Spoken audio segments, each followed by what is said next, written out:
Oke, Assalamualaikum warahmatullahi wabarakatuh. Perkenalkan, nama saya Rehan Ilham Ramadan dari kelompok 12 dan teman saya Pradana Indra Fata. Nah, di sini kami akan mempresentasikan proyek software engineering kami, namanya Loker UPJ. Oke, di next. Nah, jadi latar belakang kenapa kami membuat ini itu mahasiswa sering mengalami kesulitan menyimpan barang dengan aman saat berada di perpustakaan UPJ. Untuk itu dikembangkan aplikasi peminjaman loker berbasis KTM yang praktis, aman, dan efisien. Nah, jadi itu kita tuh ngelihat kalau kayak mahasiswa tuh kayak mereka tuh kadang bingung mau nyimpen-nyimpan barang mereka tuh di mana gitu. Nah, jadi kami buat alat seperti ini. Mungkin bisa di next. Nah, selanjutnya ada tujuan dan ruang lingkup. Nah, pertama untuk tujuannya menyediakan kualitas penyimpanan barang yang aman bagi mahasiswa. Nah, di sini jadi kita tuh kayak menyediakan tempat lah dan kita juga memastikan kalau barang yang mereka simpan di tempat kita itu aman. Nah, selanjutnya ada mengoptimalkan penggunaan loker dengan sistem digital.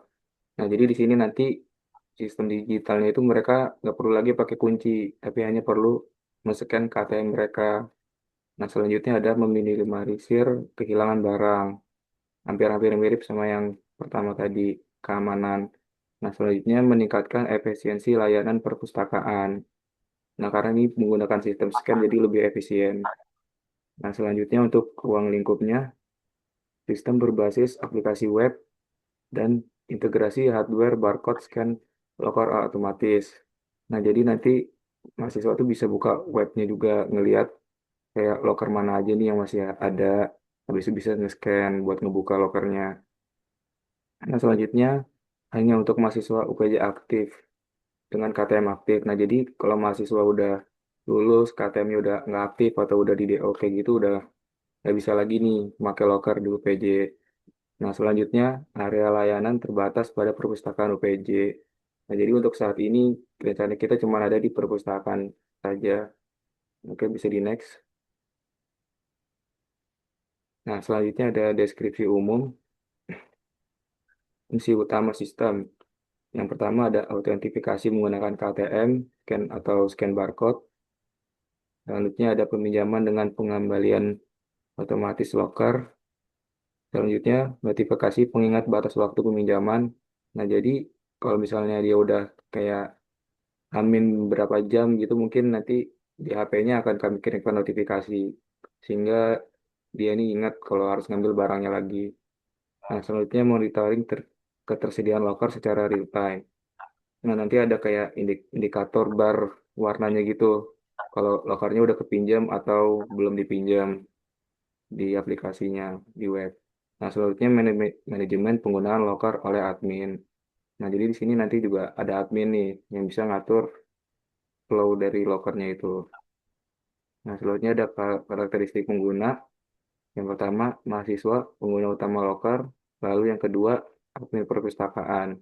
Nah, fungsinya itu untuk monitoring dan pengelolaan loker. Nah, selanjutnya ada target audience. Hanya dapat diakses menggunakan KTM terdaftar. Seperti yang tadi udah dijelaskan ya. Ini. Jadi kalau yang udah kayak lulus atau udah DO, itu udah nggak bisa lagi. Dan juga koneksi internet diperlukan untuk monitoring real time terintegrasi dengan sistem keanggotaan perpustakaan. Oke, mungkin bisa di next. Oke. Selanjutnya ada kebutuhan fungsional dan non-fungsional. Nah, yang pertama ada fungsional requirements spesifik. Nah, di sini sistem membaca KTM untuk autentifikasi. Nah, jadi kayak nanti sistemnya itu membaca barcode dari KTM-nya, KTM yang ada di UPJ untuk autentifikasinya. Nah, selanjutnya ada sistem membuka atau mengunci loker setelah pemindahan KTM. Nah, jadi setelah di-scan nih, setelah dipindai, nah nanti sistem tuh langsung kayak membuka membuka lokernya untuk dibukakan. Nah, selanjutnya ada sistem mencatat waktu peminjaman dan pengembalian otomatis. Nah, jadi setelah kita men-scan, terbuka, nah nanti itu langsung mencatat tuh kalau kita udah minjam loker itu. Nah, nanti untuk pengembaliannya juga langsung tercatat lagi juga kapan harus dikembalikan. Nah, selanjutnya ada sistem mengirimkan notifikasi saat waktu peminjaman hampir habis. Nah, ini mirip juga sama yang tadi udah dijelasin. Jadi nanti ada notifikasinya di HP kita. Nah, selanjutnya ada sistem menampilkan status locker yang tersedia secara real time. Nah, selanjutnya ada fungsi requirements spesifik. Ini keamanan data mahasiswa terenkripsi, ketersediaan uptime sistem minimal 99%, kendala sistem mampu beroperasi tanpa gangguan besar. Oke, next. Nah, selanjutnya ada analisis kebutuhan. Yang ini ada user stories. Satu, sebagai mahasiswa, saya ingin melakukan autentikasi menggunakan KTM saya sehingga saya dapat meminjam loker dengan mudah. Nah, maksudnya ini kayak saya nih sebagai mahasiswa, saya mau pinjam loker tapi simple gitu. Nah, jadi menggunakan autentifikasi KTM atau scan barcode KTM. Nah, selanjutnya ada sebagai mahasiswa, saya ingin mendapatkan notifikasi sebelum waktu sewa loker saya habis, sehingga saya dapat mengembalikan loker tepat waktu.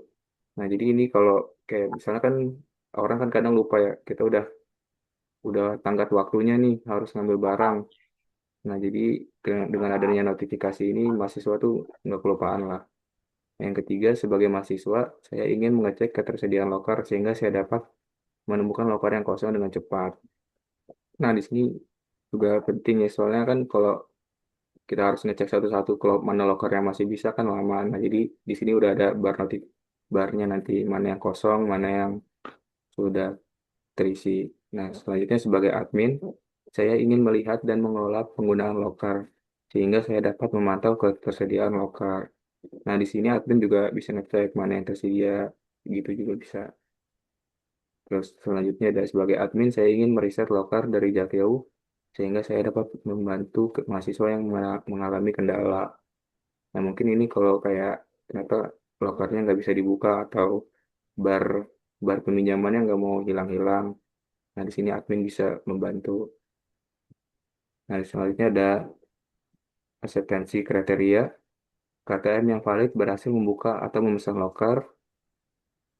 Notifikasi dikirimkan 10 menit sebelum waktu peminjam berakhir. Nah, ini yang tadi notifikasi ya, 10 menit sebelum berakhir. Nah, selanjutnya ada status locker diperbarui secara real time. Admin dapat melihat data peminjaman dan histori penggunaan locker. Admin dapat melakukan riset terhadap locker yang bermasalah. Oke, next. Nah, di sini ada use case diagramnya ya. Kalau di sini kita bisa lihat dari gambar itu ada user. Nah, garis-garisnya itu kayak pertama dia menerima notifikasi. Nah, itu artinya user nanti bisa menerima notifikasi seperti yang tadi kan kayak mau habis atau notifikasi pemesanannya berhasil. Contohnya seperti itu. Nah, selanjutnya melakukan pencarian loker. Nah, jadi si user ini bisa nyari ini loker mana yang masih kosong yang mau dipinjam. Terusnya mengisi form data diri. Nah, di sini usernya tuh kayak habis sebelum minjem tuh kayak ngisi data dirinya dulu biar ngecek valid nggak nih sama KTM-nya. Selanjutnya ada scan KTM untuk membuka loker. Nah, ini udah setelah mengisi data diri tadi baru dia scan. Nah, selanjutnya ada juga yang admin. Nah, yang admin itu yang membedakan dia bisa memberikan notifikasi peringatan. Nah, jadi yang tadi sebelum habis nih, si admin ngasih notifikasi peringatan. Habis itu menghapus akses locker, terus melakukan pengecekan from user, dan terakhir memiliki akses untuk membuka locker. Oke, next. Di sini ada diagram BPMN ya. Jadi yang pertama mahasiswa itu bisa melakukan pemindaian KTM, lalu masuk ke sistem validasi, terus cek ketersediaan loker, buka loker, peminjaman sukses. Lalu yang kedua, sistem mengirimkan notifikasi saat waktu hampir habis. Jadi mahasiswa mengembalikan loker, lalu sistem memperbarui statusnya. Lalu yang ketiga, admin memonitor status loker atau juga bisa reset loker jika diperlukan. Nah, di sini peran dalam Scrum yaitu product owner adalah saya sendiri, Lalu Scrum Master di sini ada Rama dan development timnya ada kita berdua, Ferdinand dan Rama. Lalu sekarang untuk demo aplikasinya saya akan tunjukkan.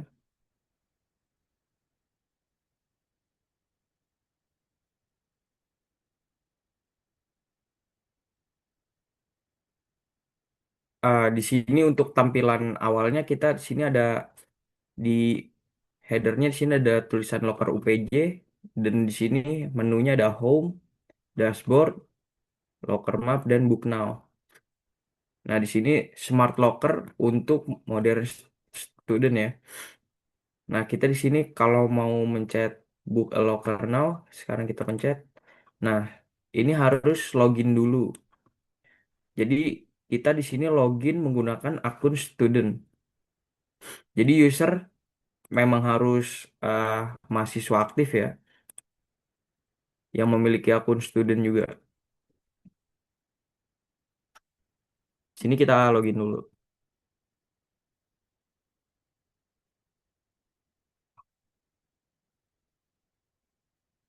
Oke, setelah masuk, ini adalah tampilan awalnya. Jadi di sini udah ada petunjuk step 1 karena locker ini ada di gedung karena locker ini ada di gedung B ya di perpustakaan. Jadi di sini tulisannya building B dan ada di library. Terus untuk lantai ada di lantai 4 dan di sini kita hanya punya satu locker satu ukuran locker. Jadi di sini ada hanya medium. Lalu untuk step yang kedua di sini kita memilih durasinya. Jadi eh, kita memilih kapan kita mau mulai memakai locker. Jadi di sini ada start date-nya. Jadi dimulai dari tanggal berapa kita bisa atur di sini. Dan di sini kita bisa mengatur waktunya dari jam berapa. Lalu di sini di bawahnya ada rental duration, yaitu durasi untuk rentalnya ada 4 jam, 1 hari, 1 minggu, 1 bulan, 1 semester, atau bisa di custom. Nah, ini step 3 hanya additional option aja ya, jadi ini buat layanan aja. Nah, ya, sekarang kita ke step 4 untuk verifikasinya. Jadi di step 4 itu ini bisa scan barcode. Jadi KTM-nya di sini kita pencet dulu. Kita memilih student card image-nya. Nah, KTM-nya kita buka di sini. Lalu ini bisa ya, udah sudah berhasil. Nah, kita juga bisa masukin apa NIM kita manual aja.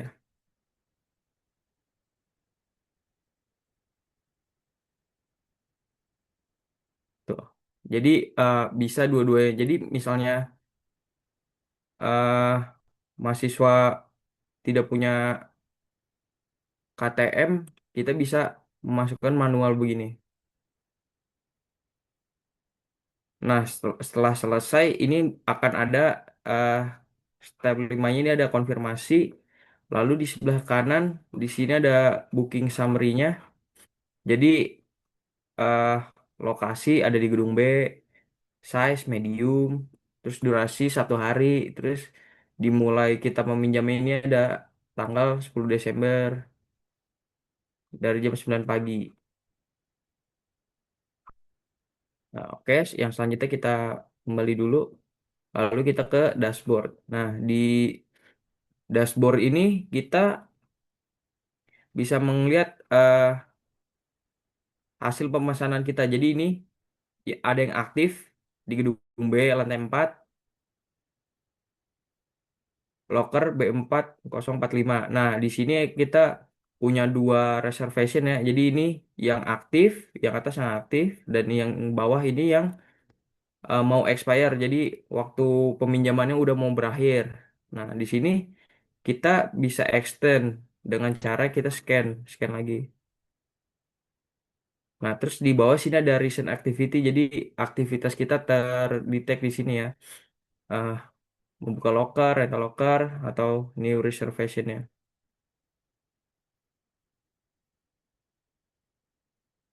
Di sini kita ada quick action di sini kalau mau book new locker bakal ke sini lagi, kembali lagi ke menu booking dan di sini ada akun summary-nya juga. Oke, kita next di sini kita back to home lagi. Eh, Kita ke locker map. Nah, di sini kampus locker map ini tujuannya biar tahu ya, jadi lokasi-lokasi lokernya itu di mana aja. Nah, karena di UPJ baru ada di loker mahasiswa hanya ada di gedung B di eh, perpustakaan, jadi di sini hanya ada di gedung B. Nah, di sini apa ketersediaannya ada ketersediaan sekarang, hari ini atau minggu ini. Nah, di sini ada ketersediaan lokernya. Nah, di sini ada loker B4045, B4067, B4112, B4234. Ini adalah loker-loker yang tersedia. Lalu kita back lagi, kita sekarang ke menu yang, oh iya, ini kembali lagi ya. Jadi untuk di kampus locker map ini nanti akan ada gambarnya. Jadi mahasiswa nggak bingung tempatnya itu di mana lokasinya dan bentuk lokernya itu seperti apa.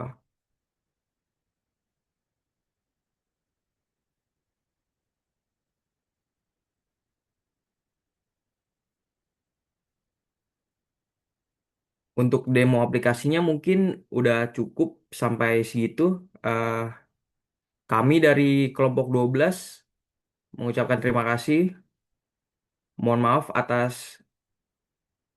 salah kata atau kurangnya dalam penyampaian kami. Terima kasih.